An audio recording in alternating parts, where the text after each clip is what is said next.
Hello' guys, কি খবৰ? তো আমি আমাৰ ডিউটিৰ পৰাতো কেতিয়া টাইমে নাপাওঁ, তো অলপমান বন্ধ পালোঁ এদিন। বন্ধ পোৱাৰ কাৰণে আমি ওলাই আহিলোঁ, কিবা এটা বোলে খাই লওঁ গোটেইকেইটাই লগ লাগি কিনে, লেডিজ পাৰ্টি আমাৰ। তো ৰখি ইমানে ব'ৰ হৈ গ'লোঁ, লাষ্টত এই ভিডিঅ' আৰম্ভ কৰি দিলোঁ। ইৰা, মাতাচোন আকৌ এবাৰ। মাতা আকৌ। ভোকত থাকিব নোৱাৰি অৱস্থা।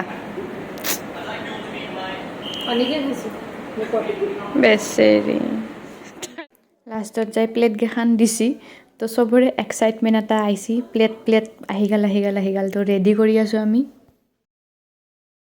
ফাইনেলি খানা আহি পালাক, তো চবৰে খানাতে চকু পৰি আছে।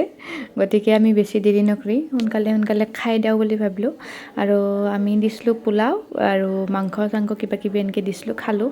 তো ৰিভিউটো কেনে আহিছে কেনে হোৱা নাই আমি ক'ম। ক'ত আছে জেগাটো? আপোনাৰ লখিমপুৰ মেইন হাইৱেৰ ওচৰত দ্য পাইন ৰিজৰ্ট।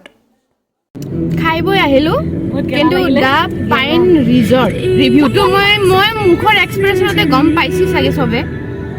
কেনে পালা? একদম বকৱাছ, ভেৰি বকৱাছ। কেনে পালা? মজা। এই কোনখন দুনিয়াৰ পৰা আহিছে? এই আমাৰ লগত খোৱা নাই।